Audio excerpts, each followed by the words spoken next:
is not going to expand the shelter. They're going to stop the shelter expansion.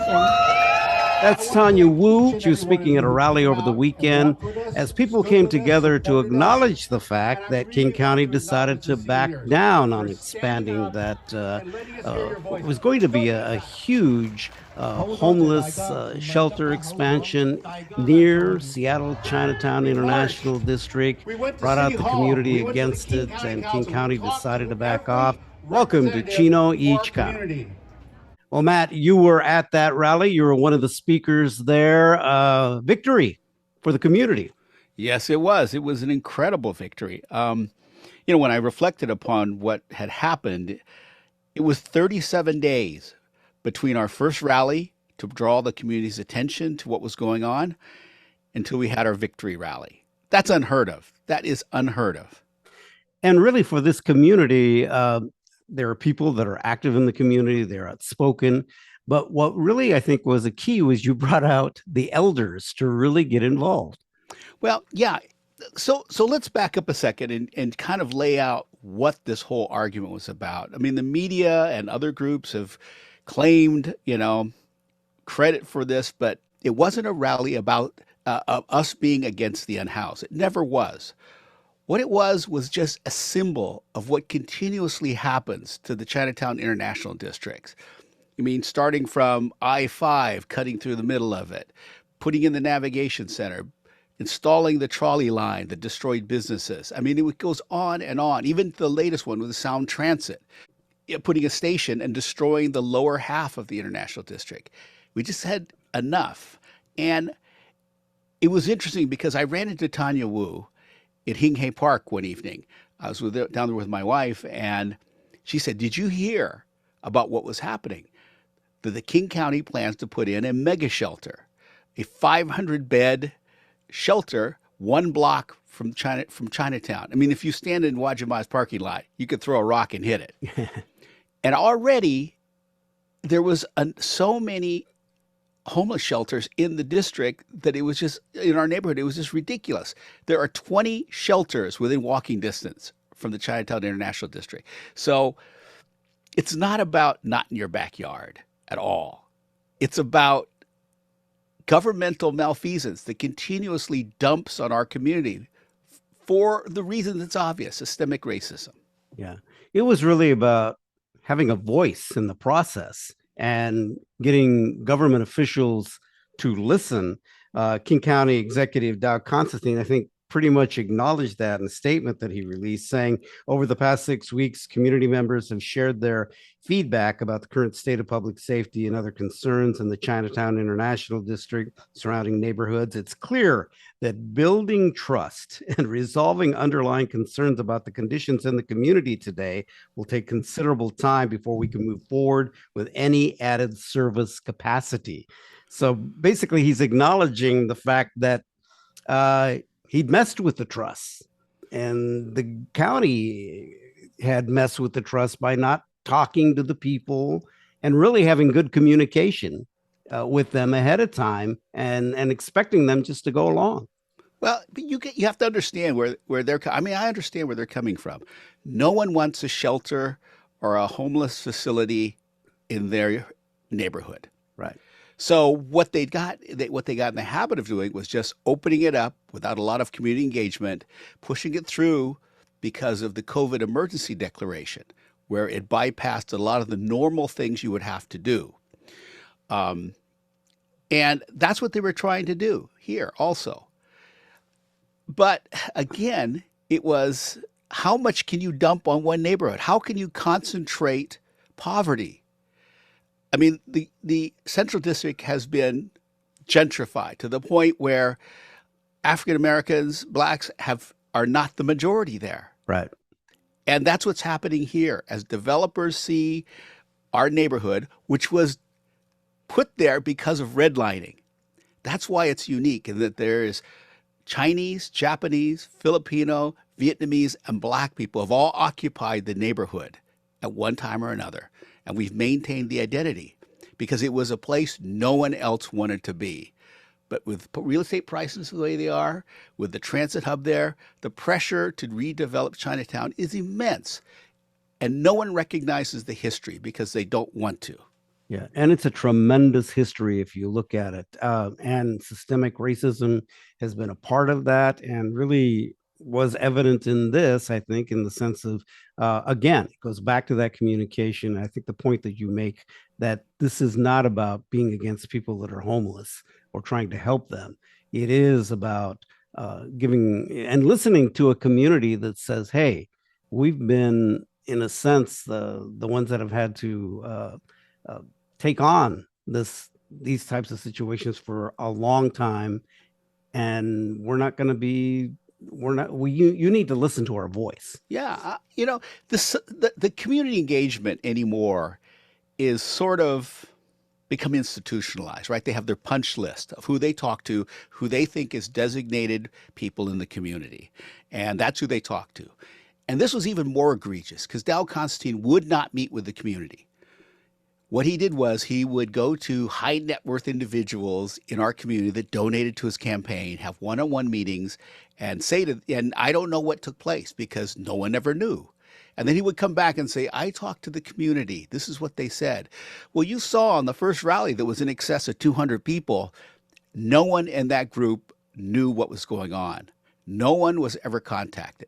That's the community, the seniors that were there that have to live in the neighborhood every day, who are afraid to come out of their homes at night. That's who they should have been reaching out to.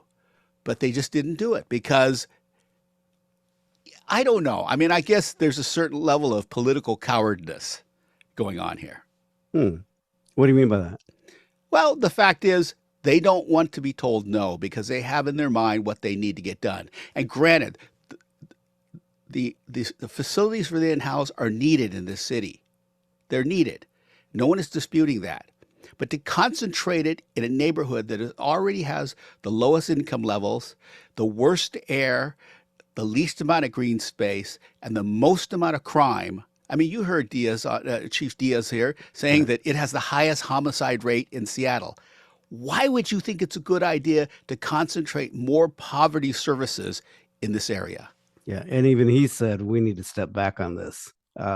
We need to really not push it through without having more conversations about what it could mean and the impact there. And also with the area also facing impact from Sound Transit, talk of, an additional like rail station and what that might mean, that's still up in the air.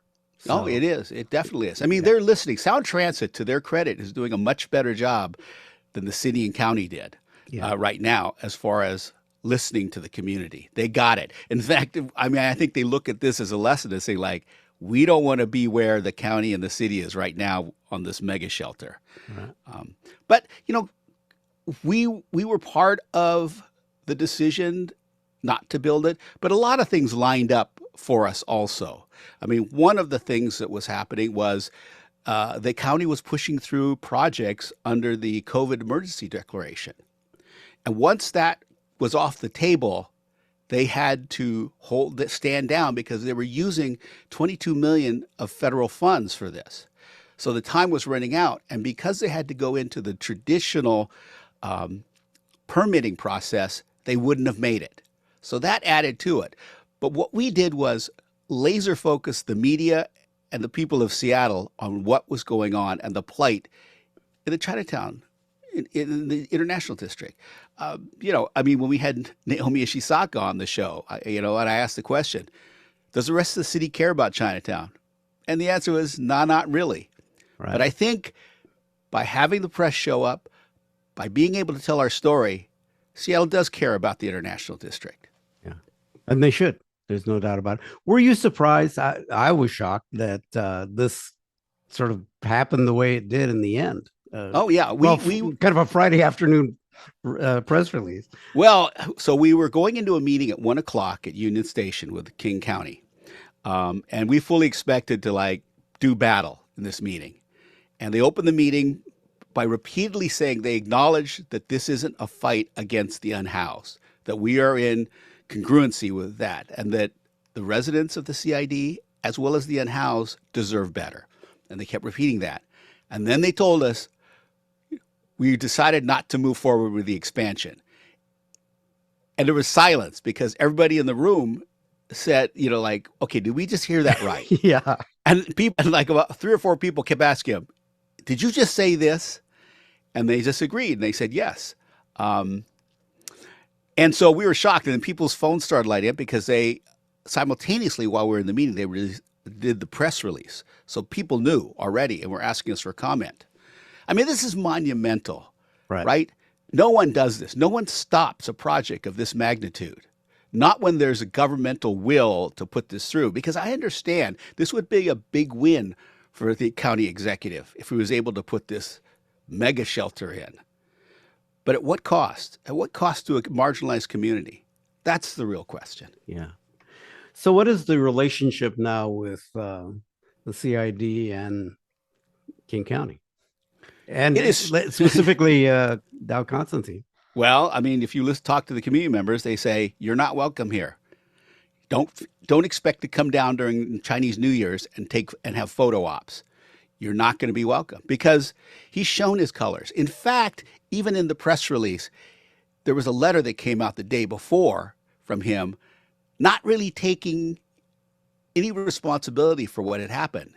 And he said that a lot of what the messaging was, it was political agents hijacking the message. And it's like, and that's one thing I really want to clear up with everybody. In the news, it's been made a partisan issue. They said that we received funds and support from the Republican Party. We did not. We never requested it. We never received funds. We never even engaged with them. What they were told was, if you want to show up and support us, be my guest because that's your right. And that's what they did. But somehow it's been painted that we were in cahoots with them, which is not true. This was purely grassroots. I mean, this is what modern activism should look like, because we didn't cancel anyone because of ideology.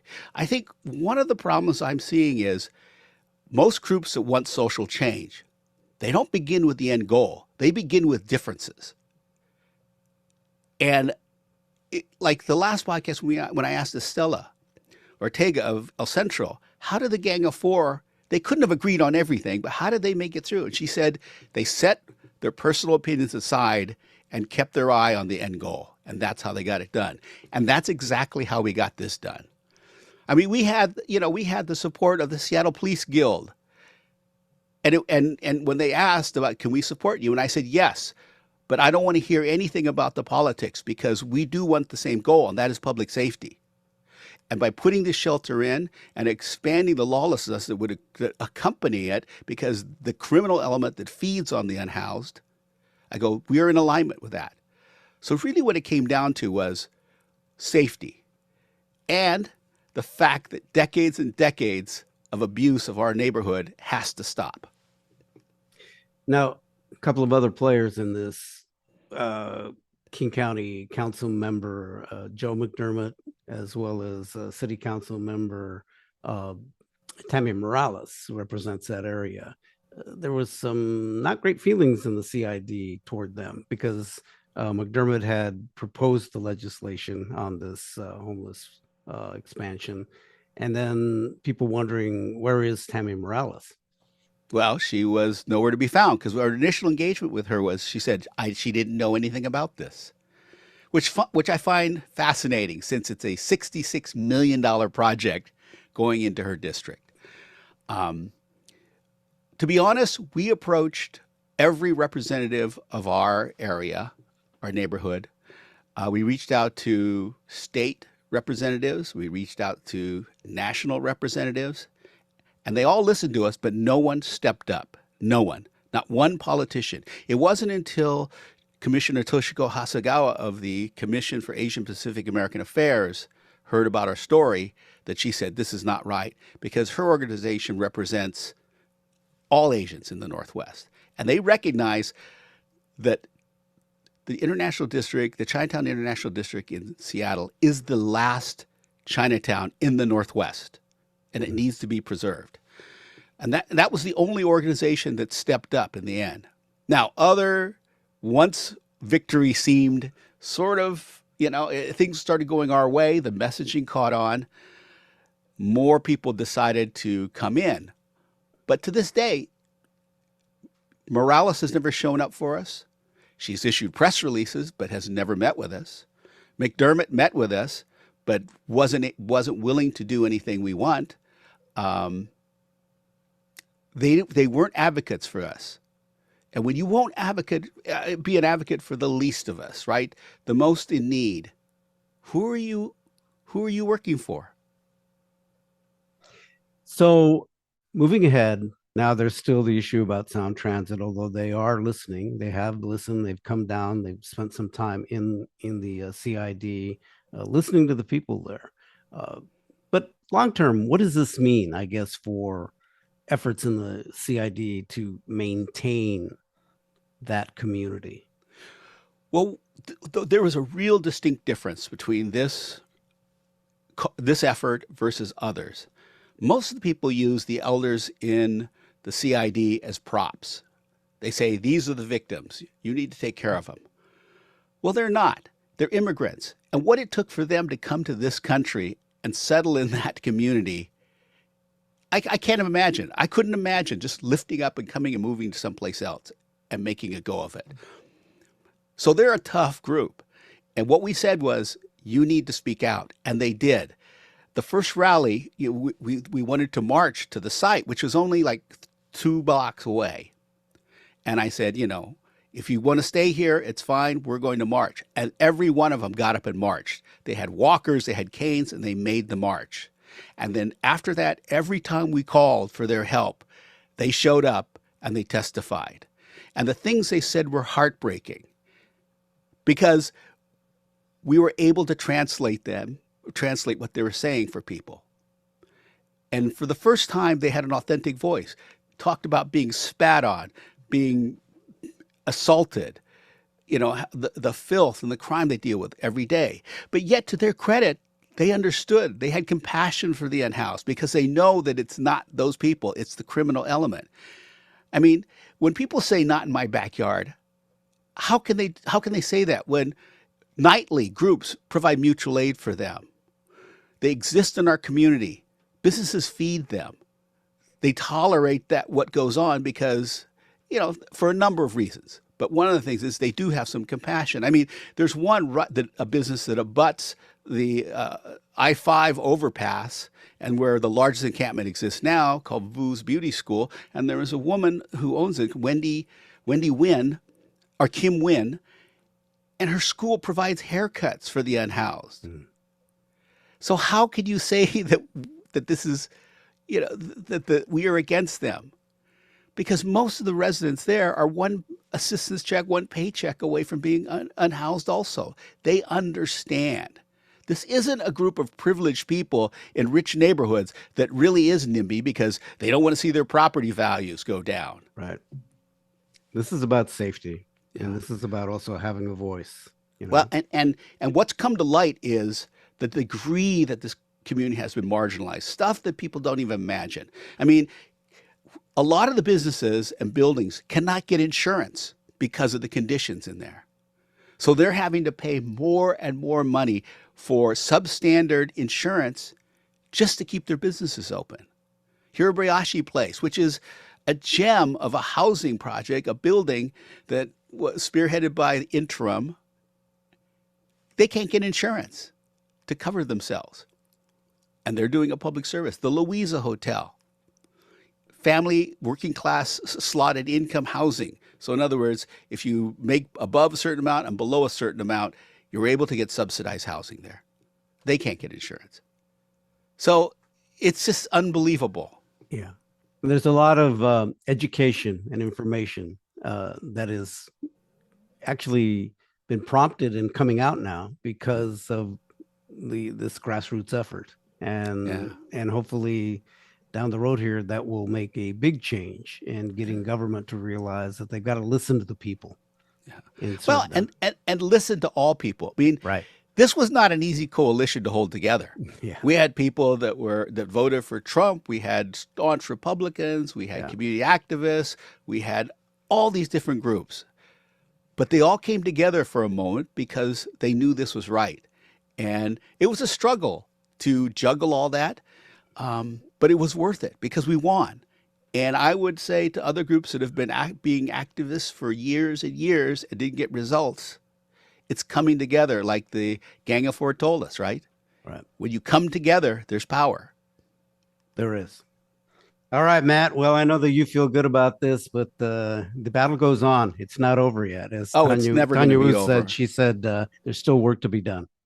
Yep, and there is. Until the streets of the CID are as safe as Laurelhurst and Madison Park, and the residents can walk 24/7 down the street and feel safe, our mission isn't accomplished.